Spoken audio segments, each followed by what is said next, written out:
ರೇಣುಕಾಸ್ವಾಮಿ ಕೊಲೆ ಪ್ರಕರಣದ ತನಿಖೆ ಚುರುಕುಗೊಂಡಿರುವಂತದ್ದು ಈಗ ಆಲ್ರೆಡಿ ತನಿಖೆ ಮುಗಿದಿದೆ. ಇಲ್ಲಿ ಚಾರ್ಜ್ ಶೀಟ್ ಅನ್ನು ಸಲ್ಲಿಕೆ ಮಾಡುವಂತ ನಿಟ್ಟಿನಲ್ಲಿ ಪೊಲೀಸರು ಮುಂದಾಗಿರುವಂತದ್ದು. ಚಾರ್ಜ್ ಶೀಟ್ಗೆ ಪ್ರತಿಯೊಂದನ್ನು ಕೂಡ ಮೆನ್ಷನ್ ಮಾಡಲಾಗ್ತದೆ. ಪ್ರಮುಖವಾಗಿ ಏನೇನೆಲ್ಲ ಉಲ್ಲೇಖ ಮಾಡಬೇಕು, ಈ ಆರೋಪಿಗಳಿಗೆ ಶಿಕ್ಷೆ ಆಗುವಂತ ನಿಟ್ಟಿನಲ್ಲಿ ಅದನ್ನು ಮಾಡ್ತಾ ಇದ್ದಾರೆ. ಪೊಲೀಸರ ಕೈ ಸೇರಿರುವಂತದ್ದು FSL ನ ರಿಪೋರ್ಟ್ಗಳು. 18ರಲ್ಲಿ 10 ಸ್ಯಾಂಪಲ್ಸ್ ವರದಿ ಕೈ ಸೇರಿದೆ ಈಗ ಆಲ್ರೆಡಿ. ಇನ್ನು 8 ಸ್ಯಾಂಪಲ್ಸ್ ರಿಪೋರ್ಟ್ ಬಾಕಿ ಇರುವಂತದ್ದು. 2 ದಿನದಲ್ಲಿ 8 ರಿಪೋರ್ಟ್ ಕೂಡ ಬರುವಂತ ಸಾಧ್ಯತೆ ಇದೆ.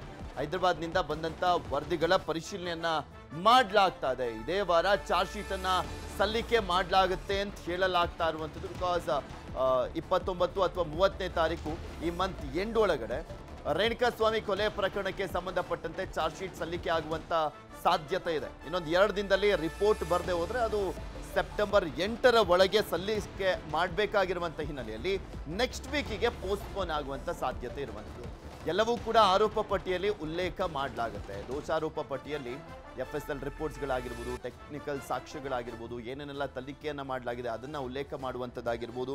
ಹಾಗೆ ಈ 17 ಜನರ ಪಾತ್ರ ಯಾವ ರೀತಿಯಾಗಿದೆ, ಸುಮಾರು 35ಕ್ಕೂ ಹೆಚ್ಚು ಜನರ CRPC ಅಂದರೆ 164 ಅಡಿಯಲ್ಲಿ ಹೇಳಿಕೆಯನ್ನು ದಾಖಲು ಮಾಡಿಕೊಳ್ಳಲಾಗಿದೆಯಲ್ಲ, ಇದು ಕೂಡ ಮೆನ್ಷನ್ ಆಗುತ್ತೆ. ಸೊ ಹೀಗಾಗಿ ಇಲ್ಲಿ ಆರೋಪಿಗಳು ಎಸ್ಕೇಪ್ ಆಗಬಾರ್ದು, ಆ ರೀತಿಯಾದಂಥ ಒಂದು ತನಿಖೆಯನ್ನು ಮಾಡಿದ್ದಾರೆ ಪೊಲೀಸರು. ಬಟ್ ಅದೆಲ್ಲವೂ ಕೂಡ ಚಾರ್ಜ್ ಶೀಟ್ನಲ್ಲಿ ಇರುತ್ತಾ, ಕಾದ್ ನೋಡಬೇಕು. 4000 ಪುಟಗಳ ವರದಿ ಅಂತ ಹೇಳಲಾಗ್ತಾ ಇರುವಂಥ ಒಂದೊಂದಾಗಿ ನೋಡ್ತಾ ಹೋಗೋಣ. ಮೇನ್ ಹೈಲೈಟ್ಸ್ ಅಂತ ನೋಡ್ತಾ ಹೋದಾದ್ರೆ ಶಟ್ ಸುತ್ತಮುತ್ತಲಿನ CCTV ಫೂಟೇಜ್ನ ವರದಿ ಪ್ರಮುಖವಾಗಿರುತ್ತೆ. ಅಲ್ಲಿ ಕಿಡ್ನಾಪ್, ಶವ ಸಾಗಾಣೆ ಮಾರ್ಗದ CCTV ದೃಶ್ಯಾವಳಿಗಳನ್ನು ಕೂಡ ಉಲ್ಲೇಖ ಮಾಡಲಾಗುತ್ತೆ. ಅದರ ರಿಪೋರ್ಟ್ ಕೂಡ ಬಂದಿದೆ.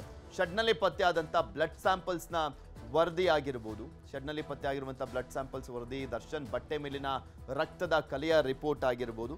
ಈ ರೀತಿಯಾಗಿ ಮೇಯ್ನ್ ಆಗಿ ಏನೇನೆಲ್ಲ ಇದಾವೆ ಅದೆಲ್ಲವನ್ನು ಕೂಡ ಉಲ್ಲೇಖ ಮಾಡುವಂತ ಕೆಲಸ ಆಗುತ್ತೆ. ಸ್ವಾಮಿ ಮರಣೋತ್ತರ ಪರೀಕ್ಷೆಯ ರಿಪೋರ್ಟ್ ಅನ್ನ ಕೂಡ ಅಲ್ಲಿ ಉಲ್ಲೇಖ ಮಾಡ್ತಾರೆ. ಪೋಸ್ಟ್ ಮಾರ್ಟಮ್ ರಿಪೋರ್ಟ್ ಇದೆಯಲ್ಲ, ಅದರ ಒಂದು ರಿಪೋರ್ಟ್ ಅನ್ನ ಕೂಡ ಉಲ್ಲೇಖ ಮಾಡಲಾಗುತ್ತೆ. 17 ಆರೋಪಿಗಳ ಮೊಬೈಲ್ ರಿಟ್ರೀವ್ ಮಾಹಿತಿಯನ್ನ ಕೂಡ ಉಲ್ಲೇಖ ಮಾಡಲಾಗುತ್ತೆ. ದರ್ಶನ್ ಪವಿತ್ರ ಮನೆಯ CCTV ಫೂಟೇಜ್ ಆಗಿರ್ಬೋದು, ಹಾಗೆ ಪಟ್ಟಣಗೆರೆ ಶೆಡ್ನ CCTV ಫೂಟೇಜ್ ಆಗಿರ್ಬೋದು, 17 ಆರೋಪಿಗಳು ಬಳಸಿದ್ದಂಥ ವಾಹನಗಳಾಗಿರ್ಬೋದು, ಪ್ರತಿಯೊಂದನ್ನು ಕೂಡ ಮೆನ್ಷನ್ ಮಾಡ್ತಾರೆ ಚಾರ್ಜ್ ಶೀಟ್ನಲ್ಲಿ.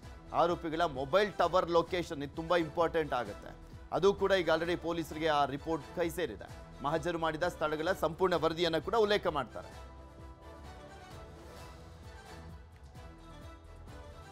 ಜೈಲಿನಲ್ಲಿರುವಂತ ಪವಿತ್ರ ಭೇಟಿಗೆ ಬಂದಿರುವಂತದ್ದು ಅವರ ತಾಯಿ. ಪವಿತ್ರ ಗೌಡ ತಾಯಿ ಜೊತೆ ತಮ್ಮ ಕೂಡ ಆಗಮಿಸಿರುವಂಥದ್ದು.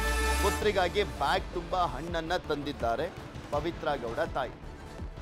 ವೀಕ್ಲಿ 2 ಬಾರಿ ಭೇಟಿ ಆಗ್ಬೋದಲ್ಲ, ಸೊ ಭೇಟಿ ಆಗ್ಲಿಕ್ಕೋಸ್ಕರ ಬಂದಿದ್ದಾರೆ. ಇವತ್ತು ಮಂಗಳವಾರ ಭೇಟಿ ಆಗ್ಲಿಕ್ಕೋಸ್ಕರ ಬಂದಿರುವಂಥದ್ದು ಪವಿತ್ರ ಗೌಡ ತಾಯಿ.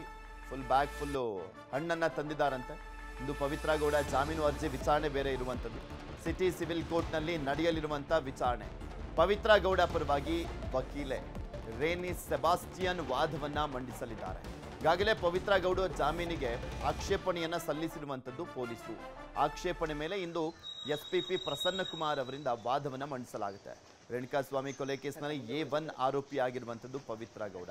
ಅವರ ತಾಯಿ ಮತ್ತೆ ತಮ್ಮ ಬಂದಂಥ ದೃಶ್ಯಾವಳಿ ಕೂಡ ನಿಮಗೆ ತೋರಿಸ್ತಾ ಇದ್ವಿ. ವಾರದಲ್ಲಿ 2 ಬಾರಿ ಭೇಟಿಗೆ ಅವಕಾಶ ಇರುತ್ತೆ. ಇವತ್ತು ಮೊದಲ ಕೋಟಾದಡಿಯಲ್ಲಿ ಭೇಟಿ ಮಾಡಲಿಕ್ಕೋಸ್ಕರ ಬಂದಿದ್ದಾರೆ ಪವಿತ್ರ ತಾಯಿ ಮತ್ತು ತಮ್ಮ.